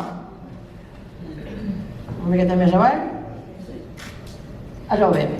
Doncs va dir, aviam, si hem d'entrar per la costa francesa, hauríem de fer servir el manual de guerra, en el qual diu que la primera lliçó és enganyar l'enemic. Hauríem de decidir doncs, que enganyem a Hitler i entrarem doncs, pel pas de Calais. El pas de Calais és el lloc que és més estret del canal de la Mànega, a l'altre costat hi ha el port de Dover, no? I res, fas un salt i ja hi ets, no? I va dir, hauríem de fer creure a Hitler que passarem per allà. Però realment passarem per allà on no ens esperen, que són les costes de Normandia. 80 quilòmetres de platja, perquè a Normandia no hi ha ni una muntanya, i aquesta amplada de 80 quilòmetres ens permet entrar onades, onades, onades de soldats, vaixells, avions, etc. I hem d'enganyar a Hitler. I pregunta a Winston Churchill i a tot el cap major del govern britànic, hem de començar a buscar professionals de l'engany. Tenim el millor. Qui? Garbo. Tal qual, No m'ho invento, Aquí tenim. L'operació de desembarcament es deia l'operació Overlord, perquè ho sapigueu, I l'operació de l'engany es deia Fortitude. I aquí començo a trobar jo a Garbo en els arxius de Normandia i vaig al·lucinar, perquè només hi havia una vintena de persones, que era el nucli dur d'Eisenhower i de Winston Churchill i de Stalin, que sabien que el lloc final seria Normandia. El reste del món no sabien on, només aquests 20, i Garbo està a dins d'aquest 20. Aquí vaig començar a entendre que aquest home era important, perquè és que si no, no hi era. Però esclar, el necessitaven, perquè havia de ser algú que tingués prou imaginació, prou carisma, que estigués ficat a dintre. Els alemanys creien molt a Garbo, perquè havia fet bé la seva feina. A més, els anglesos li havien donat peixet perquè passés coses menors, perquè veiessin que estava al cas de tot, i continuava amb aquella credibilitat allà dintre. I van dir, doncs Garbo és un dels actius més importants. Ell i 4 més, eren 5. Hi havia una noia que deien Tesoro, que també Déu-n'hi-do. Hi havia un altre que era francès, i un altre que era romanès, i un altre que era albanès, em penso. Bé, eren 5. Però dels que estaven a dintre només hi havia Garbo. I dius que no m'hi puc posar. És aleshores doncs que comencen a preguntar què fem, què no fem, què fem, què no fem, i veuen claríssim que han d'enganyar els alemanys. I Garbo diu, tontos no són, costarà enganyar-los en aquests, perquè esclar, és evident que passaríem per pas de Calais, però hem de fer-ho que sigui una necessitat nostra, perquè és que si no, no s'ho creuran. I com ho fem? Doncs tothom, tots els nostres espies que tenim per tota Europa han de bombardejar que ha de ser el pas de Calais. Per exemple, una de les coses que fan és que diuen hi ha un espia que agafa un mort de la morgue a Espanya i li posa uns planos embolicats en paper de plàstic i el llença a l'aigua en el penyal de Gibraltar. Aquell l'agafen uns mariners i quan l'agafen doncs veuen que tenen uns planos, aquests planos són del pas de Calais. I allò és un exemple més dels molts bombardejos que fan d'una desinformació, unes fake news. Per cert, aquest episodi d'aquest que agafen a la morgue i tal plegat, van fer una pel·lícula que es diu El hombre que nunca existió. No sé si l'heu vist algú, però és una gran pel·lícula perquè explica aquesta mena de fake news que fan per intentar enganyar sempre els alemanys. I així comencen a fer tota una sèrie de desinformacions tota l'estona i esclar, a Berlín s'ho acaben creient perquè és el més lògic, ningú passarà per un altre lloc que no siguin allà, que fan un salt i ja hi ets, i fortifiquen molt aquella part, És aleshores que fan una prova, els aliats, i envien canadencs, i direu, els canadencs que pinten aquí? Doncs sí, a part que eren de la Commonwealth, d'acord? Els canadencs s'impliquen molt amb el desembarcament de Normandia perquè tornen a casa. Molts canadencs tenen els seus orígens a Normandia. I en aquell moment fan una operació molt quirúrgica que diuen anem a provar un port, aviam què fan, i se'n van al port de Dieppe, una miqueta més amunt del pas de Calais, i els massacren. I diuen, ui no, doncs no podem. No podem anar a un port perquè estan molt ben fortificats. Hem d'anar allà on tots... O sigui, allò fa que agafi la teoria en ferm de que han d'anar per Normandia. És aleshores doncs, que Gran Bretanya es converteix en una gran base militar. Allà hi va tothom, hi ha més de 3 milions de soldats, d'acord? Hi ha els canadencs, hi ha els belgues, hi ha els polacs, els anglesos i els americans, evidentment. És aleshores que comencen a fer reunions, comencen a veure que allò serà complicat perquè tothom ha de sumar. I Garbo no les té totes i diu, és que els hem d'enganyar encara més. I vostè què proposa? Diu, vostès que venen, ja veig que venen molt ben sortits de material audiovisual, vostès podrien construir uns grans decorats com Hollywood, aquí a Dover, amb el qual hi hagi unes grans casernes militars? No cal que les facin de veritat, només que siguin aparents. I van dir, sí, podem fer-ho. I apa, doncs a fer unes grans casernes militars que eren decorats només de cartó en pedra. I ell avisa i diu, passeu amb molts avions que estan construint unes construccions per albergar molts soldats. Els alemanys diuen, carai tu. I llavors diu, i a més de les casernes, com ho fem? O sigui, poden ser buides, s'ho poden creure que són buides, podríem fer tancs de plàstic? De plàstic? Sí, tancs de plàstic, inflables. I van dir tant.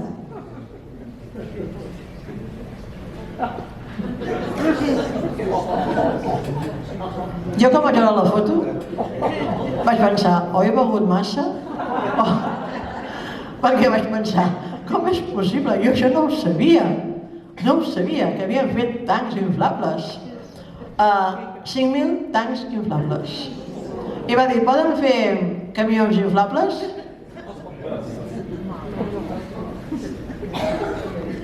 Camions inflables. Poden fer avions inflables? Avions inflables. I diu, i llavors Garbo posa, a més era tan bona la idea que encara que hi haguessin filtracions no se n'adonaven. Per què?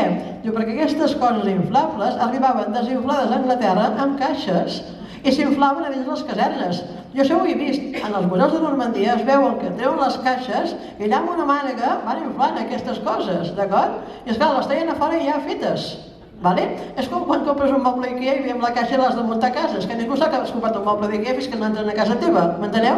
És això mateix, o sigui, es basa en aquest secretisme i tot plegat fa que sigui impressionant, fa que sigui realment grotesc, però que a la vegada quedes totalment enganxat amb aquesta història i dius, Déu meu senyor, i que tota l'estona anava pensant, aquest tio estava allà al mig, que ho feien tot això? Doncs sí, estaven allà al mig. I esclar, comencen a fer una sèrie d'enganys, fake news, i des de Berlín s'ho van creient tot. I Hitler sobretot, perquè Hitler ordena que totes les seves divisions de Panzer no es belluguin del pas de Calais. Perquè és lògic, vindran per allà. I a més l'espia Arabel ho està dient. És aleshores que la cosa cada cop va més i encara ho broda més, perquè diu, li diu a Eisenhower directament, hi ha un general americà que Hitler l'admira. I diu, sí, qui és? Diu, el general Patton. I Eisenhower diu, és un mil homes, estava castigat perquè havia tingut un afer amb uns soldats a Sicília. I diu, doncs, que vingui i el farem passejar entre més dels tancs inflables, entre més dels avions inflables i que es passegi i fem fotos. I és aleshores que Garbo avisa a Berlín i diuen, ha vingut el mateix general Patton a fer revisió de l'exèrcit. I sí, passen amb els avions, hi ha filtracions, el veuen, i això va colant, i va colant. Arriba un moment que diuen, bé, és una gran mentida, és un gran buf, però es va augmentant. Ara això seria impossible de fer, perquè esclar, amb les noves tecnologies això ho hauríem de seguir, que allà toques i ho fiques amb un dit. Però esclar, no hi havia ningú que pogués saber-ho d'aquella manera, i aquest gran buf el van aguantar. Per tant, a partir d'aquí, ja diuen que hem de començar a preparar aquest desembarcament sobre el terreny. Veuen que envien uns quants submarins espies, petitons, i veuen diversos problemes. La primera, que el canal de la Mànega està farcit de submarins alemanys, perquè tenen bastantes bases militars en allà. I diuen a Stalin, per què no ens aixucles aquests submarins alemanys i ataques al mar Bàltic i te'n portes aquests submarins cap allà? I realment aquí Stalin fa una gran feina perquè xucla, fa una gran batalla naval al mar Bàltic que obliga els submarins alemanys a deixar el canal de la Mànega, que en teoria estan com semi de vacances perquè no passa res, d'acord? I se'n van cap al mar Bàltic. Segona cosa important, van veient aquests submarins espies, baixen fins a Normandia, fins i tot, i veuen la inclinació de les costes, veuen la sorra, veuen les marees, etc. I diuen, allà tenim un problema greu, perquè allà, com que no podem anar ni al port de Llaubre ni al port de Cervolo perquè estan molt vigilats, és que només podem desembarcar en la sorra pura i dura. I aquella sorra, el primer blindat que arriben allà, quedarà encallat en la sorra. Això és un problema, I què hem de fer amb això? Home, hauríem de jugar amb les marees, però això és un problema, perquè, esclar, els vaixells arribaran fins on arribaran, però és que serà difícil desembarcar allà. I Winston Churchill va estar de la màniga, no passa res, farem un port artificial i quan sigui el moment el posarem davant de les costes normandes.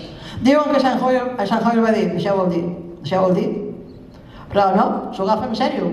I Churchill se'n va fins al seu despatx i crida que vingui ni més ni menys que Lord Mountbatten. No sé si el coneixeu aquest, que va ser mort per l'Ira, justament, però era cosí germà del marit de la reina, un gran mariner, i li va dir, això és possible? I va dir, sí, és possible. Doncs ja vaig començar-ho a fer. I un any i mig abans van començar a fer les peces d'un gran mecano que seria el famós port artificial del desembarcament de Normandia. Va ser aleshores que ho tenien... O sigui, perquè veieu, malgrat les diferències, tothom posava el seu gra de sorra, tothom sumava per una mateixa cosa, tothom sumava per fer fora els nazis d'Europa. Evidentment amb els seus propis interessos, però això va començar a ser així. I aquí, amb aquest nucli de 20 només sabien que era doncs, a Normandia. Van dividir el territori, aquests 800 quilòmetres de costa, amb sectors, perquè eren aliats.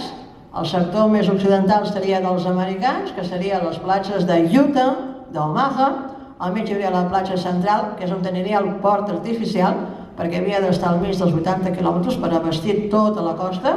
Seria la platja de Gold, britànica. Al costat seria la platja de Juno, són noms en clau, que seria la platja dels canadencs, que els hi van cedir per ells perquè poguessin entrar a Normandia, i l'última platja tornaria a ser britànica, la platja de Swan. Només 20 persones sabien aquest mapa. En allà doncs, van venir 3 milions de soldats, britànics, americans, polonesos, belgues, canadencs, i van començar a fer que l'únic que no s'ho creu dels nazis, que val la pena que en sabeu el seu nom, és Erwin Rommel. Erwin Rommel és un mariscal, aquí. És un mariscal de Hitler que ha vingut del front orient, d'Àfrica, i és un tio molt llest. De fet, li diuen la guineu del desert, És un tio superastut. I Rommel s'ho mira tot i diu, no, aquests tios no vindran per aquí. No vindran pel pas de Calais, aquests tios vindran per Normandia. És una costa ampla, vindran per aquí, segur. Però Hitler no se'l creu. Diu, home, no, què vols que vinguin per aquí? I Rommel, com que veu que no té el beneplàcit de Hitler, diu, doncs ja ho defensaré jo amb el que pugui. Què fa?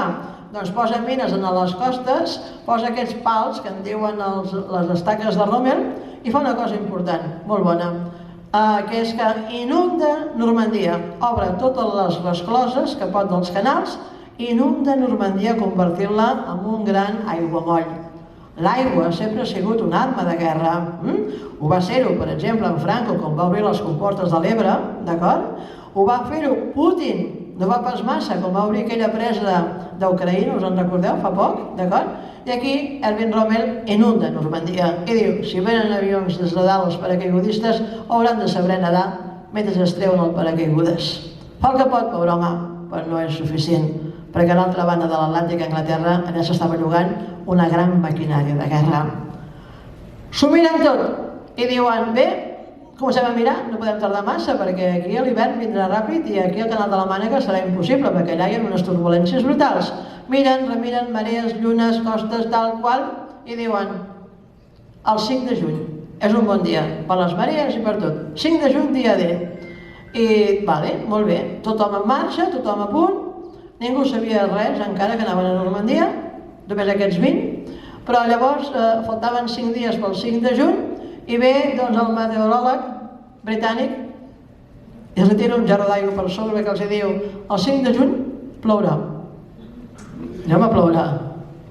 És que plourà de veritat, I quan dic de veritat, al canal de la Mànega no s'hi pot passar. Això és inviable.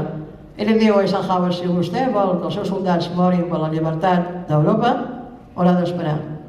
Si volen que es morin ofegats, ja pot començar a passar. Tothom estava a punt de sortir, tothom.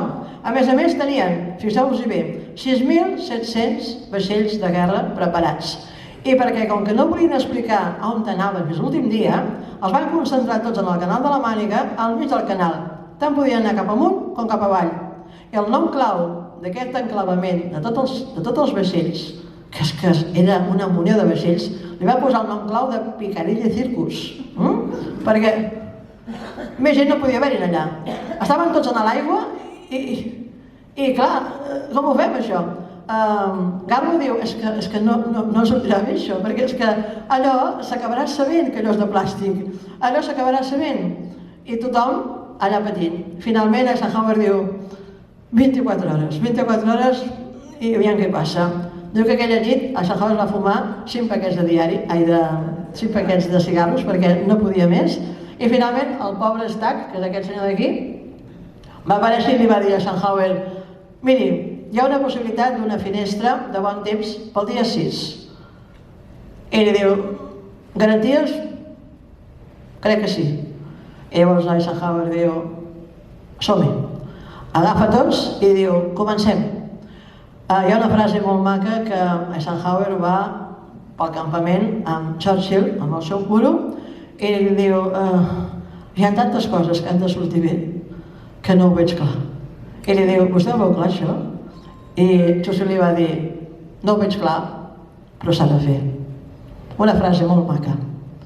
Criden al nostre amic Garbo, li diu, comencem. Diu, però aviam, has de ser molt astut aquí. Has d'enviar 2 hores més tard, a les 4 de la matinada, un cable a Berlín. I has de dir que hi ha un desembarcament de Normandia, però que és una maniobra de distracció, que no es moguin del pas de Calais. I així ho fa. És aleshores que Garbo envia el cable dient, no us moveu, hi ha un desembarcament però és totalment dissuasori, és de distracció, no us moveu del pas de Calais. I els assessors de Hitler s'ho creuen i no belluguen a ningú, d'acord? És més, en aquell moment Garbo parla amb els dels radars i diu, podríem fer alguna cosa més a part del que tenim muntat? I una noia que està amb un radar li diu, sí, si tirem des dels avions uns filets de paper d'alumini, allò distorsiona el radar i sembla que hi hagi molt més moviment. Doncs endavant amb aquests filets d'alumini. I els avions passen per damunt del canal de la Mànega i van tirant filets de paper al vol, perquè m'entengueu, perquè el radar distorsiona. Hi ha moviment i no saben què és, no? I entre que comencen aquí i allà també, a més el Romer, que era el vellès de la classe, aquell dia resulta que la seva dona en el seu aniversari se'n va veure a casa seva, o sigui que no estan allà, tot plegat fa que comenci el desembarcament que havia de començar i així guanyen unes hores vitals. Però els alemanys van totalment desinformats, no saben què està passant. A més, la resistència francesa juga amb tirar a terra tots els pals de telègrafs, boicotejar totes les comunicacions, els ferroviaris francesos boicotegen qualsevol intent d'intentar baixar els tancs cap avall, els pagesos francesos posen rases a mig dels camins perquè no baixi cap tanc, o sigui, tothom suma. I realment és molt emocionant, gairebé et salten les llàgrimes quan veus que cadascú fa el que pot amb el seu gra de sorra, amb aquella mena de desinformació i d'intentar frenar qualsevol reacció dels alemanys. Tot plegat fa que finalment el desembarcament és un èxit. Els soldats a Picarilla Circus els diuen pas de Calais? No, Normandia. És Normandia. I se'n van tots cap allà. És aleshores que és ben curiós perquè estan desembarcant. Primer passen els aviadors, han d'aterrar 6 hores abans amb línies enemigues, que els comporta que el 50% d'aquells paracaigudistes seran baixa. És un gran sacrifici. El poble britànic diuen que s'emocionen quan veuen sortir 6 hores abans en tots els avions, 13.000 avions que van cap allà, 6.700 vaixells de guerra que van cap allà. S'adonen compte que allò és la porta de la llibertat. I és aquí en aquest moment en què Garbo s'emociona, ho explica, ho escriu, ho diu, ha començat. És aleshores que Eisenhower li diu nosaltres guanyarem, però tu a partir d'ara estàs en perill. Ho entens? I diu sí. Diu què he de fer? Diu guarda't a les espatlles perquè vindran per tu. És aleshores que Garbo, una vegada més, se'n dona compte de la importància de la mentida i, evidentment, què hem fet? No han guanyat encara tota la batalla, però els hi ha permès tenir 12 hores d'avantatge amb aquell desembarcament, que aquell avantatge els nazis ja no el recuperen mai. I això els hi permet entrar a les platges. Winston Churchill ve amb el seu Meccano damunt de l'aigua, amb el port artificial, el col·loca davant de la platja anglesa i allò seria una artèria brutal pel dia després, perquè allà baixarien tots els canals dels tancs, els blindats, els jeeps. Fa un port artificial davant d'aquesta platja del desembarcament en el qual, perquè us prengueu una idea, hi caben 700 camps de futbol. Impressionant! És un gran Meccano, d'acord? Allò, quan ho veu a Eisenhower, fa una frase molt maca que diu: aquesta guerra es guanyarà gràcies a l'enginy britànic, perquè veu aquell port, gràcies al múscul americà, perquè 3 milions de soldats no els té qualsevol, i gràcies a la sang soviètica, perquè moren 22 milions de soldats soviètics en el front oriental. Per tant, tot plegat serveix perquè aquest gran sacrifici, aquesta gran estratègia acabi sortint. Què fa el nostre amic Garbo? S'ho agafa en sèrio, això que el venen a buscar. I es fa tancar en una presó i es fa fer la foto a dins dels barrocs, i aquella foto l'envia a Berlín i diuen: m'han agafat. I Hitler ordena que el vagin alliberar, perquè és un gran espia, malgrat tot, ha arribat tard, però és un gran espia. I intenta que l'alliberin, a partir d'aquí hi ha uns rifirrafes importants, i aleshores Hitler li envia la petició que ell ha fet personalment perquè li donin la Creu de Ferro pels serveis prestats. Acaba finalment la guerra, Hitler se suïcida, ja ho sabeu, i quan acaba la guerra ell no està gens segur, perquè veu que tard o d'hora se li complicarà la cosa, i se'n va cap a Espanya.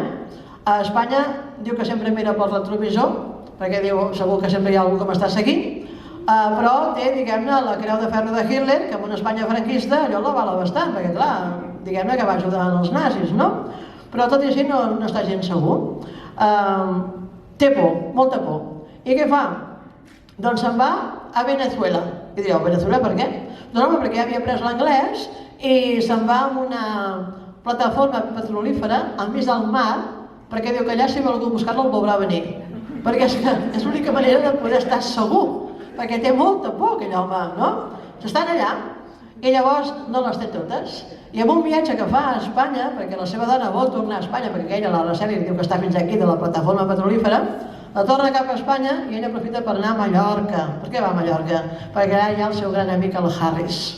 I li diu, mira, no estic segur, és que m'acabaran trobant. I diu, què vols fer? Diu, morir-me.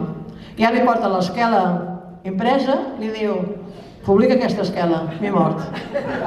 I el Harris publica l'esquela i el Garbo és mort. Torna cap allà, la Rosa li diu que ella ja no torna, i llavors ell decideix no tornar a Venezuela, no vol deixar rastre mai, i se'n va fins a Angola. Si vols perdre't, Angola és un bon lloc. I allà està, i bé, diguem-ne que va visquent, no té tanta por, però sempre té aquella cosa que té aquell dalt blau. I allà hi ha un periodista anglès que es mira tot el tema del desembarcament de Normandia, que fa un dossier i veu la figura de Garbo i queda enamorat de Garbo i diu, aquest tio no es mor, aquest tio segur que no es mor, ha publicat l'esquela però per l'edat que té no es mor. Aquest periodista es diu Nigel West i va seguint la pista i el troba a Angola i li diu, vostè és un gran heroi, vostè hauria d'estar en els llibres d'història. Sense els seus enganys aquell desembarcament potser no hauria sigut l'èxit que va tenir. I li infla el seu ego i aconsegueix finalment que surti del seu amagatall d'Angola i el porta cap a Anglaterra. Aquí el tenim. Amb els seus companys de l'MI5, que estan molt contents de veure que no s'havia mort, d'acord? El Felip d'Edimburg li posa una medalla, per tant, torna ell cap a Angola amb la medalla del Felip d'Edimburg i amb la medalla de Hitler. I això demostra com realment un home ha de ser molt intel·ligent per acabar tenint dues medalles en la Segona Guerra Mundial, d'un bàndol i d'un altre. Finalment, finalment està enterrat en una mena de cementiri. Va morir, segons les dades del cementiri, el 10 d'octubre de l'any 1988. I aquí tenim la seva tomba. Crec que és mort, no ho sé. Però si més no, per edat hauria d'estar mort, d'acord? Per tant, sempre penso en això, no? Un home tan important, un home que l'únic títol que tenia acadèmic era ser cuidador de gallines, va arribar a ser tan important que això també s'ho podia fer en català, que vol que us digui. Moltes gràcies.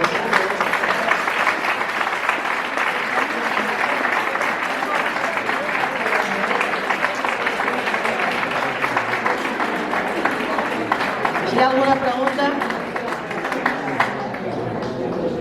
Si aneu a Normandia, allà hi ha uns dossiers que parlen de Garbo importants. Això funciona? Sí. No, que, ostres, Assumpta, realment ha estat impressionant, Sí, home, és que això és... Ah, que sí? Ha estat superbé, ens has tingut aquí cautivats i se'ns ha fet una mica tard, però bueno, valia la pena, valia la pena. Aleshores, així una mica ràpidament, si algú té alguna pregunta, doncs ara és el moment. Intentaré passar el micro. Algú m'ha preguntat si aquests viatges que fem a Normandia, aquest any els torno a fer. Com que no hi haurà temps, jo deixo uns dossiers aquí, si algú en vol agafar, els agafeu. Els hi donem a la Junta, a la Joana, i si algú els hi demana amb ella ja els donaran. Ho dic perquè abans quan he entrat i gent que m'ha dit escolta, a Normandia hi vas encara? Sí, sí. No hi ha temps. Deixo aquí els dossiers i qui vulgui els hi passen a la Joana, d'acord? Doncs alguna pregunta? La Joana.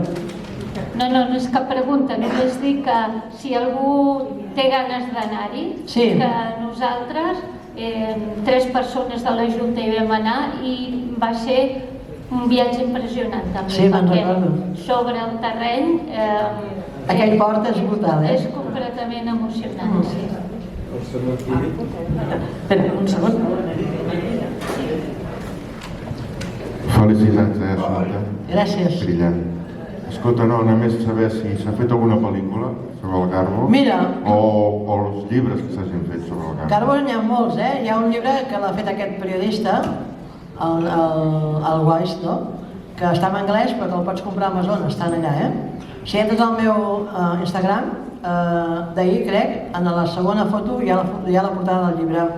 És un llibre fantàstic perquè ell també va veure dels mateixos arxius que jo vaig visitar i esclar, és molt... està en anglès, l'únic que pega és que està en anglès, Però els catalans que venen aquí són poc curosos, no sé, n'hi ha un que es diu El vuelo de les mariposas o alguna cosa així, fent veure que si una papallona vola, mou tot el món, una miqueta va en aquest sentit, però jo almenys una miqueta es fa feixuc de llegir. En canvi aquest anglès, si domines l'idioma, té molts documents a més, i allà ho veus molt bé.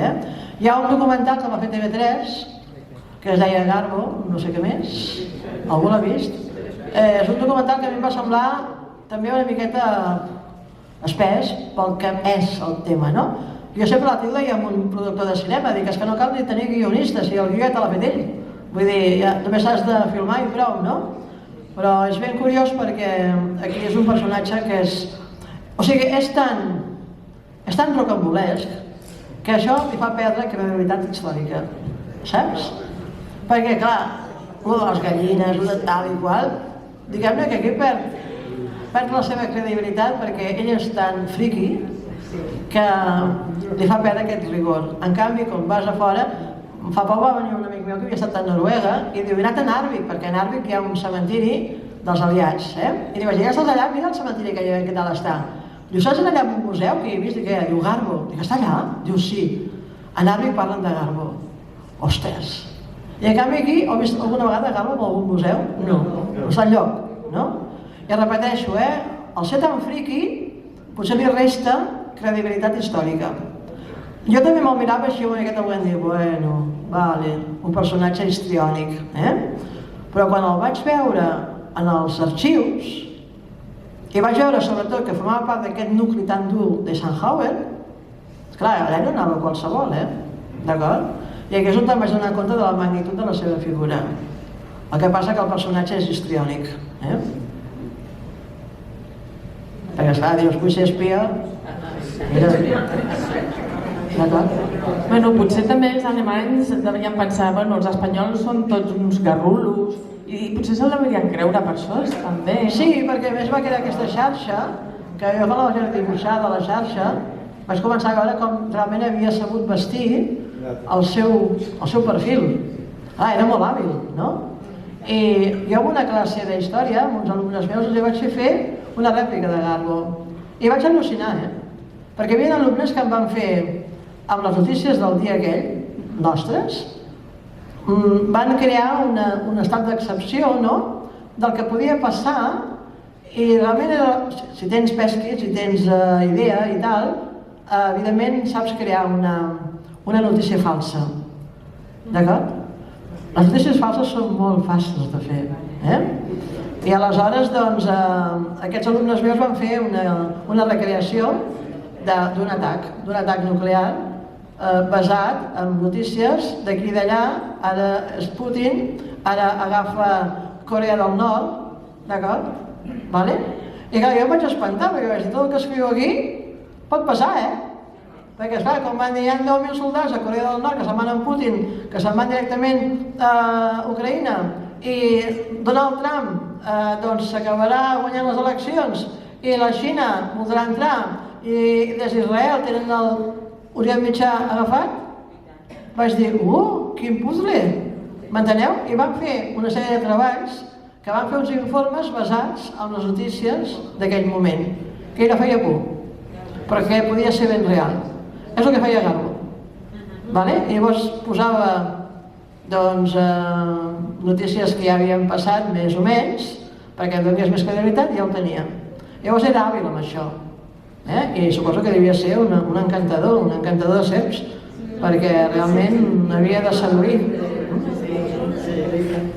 Vinga, algú s'anima? Doncs, si ningú s'anima, i com que ja és una miqueta tard, si us sembla, acomiadem a l'assumpte. Un fort aplaudiment.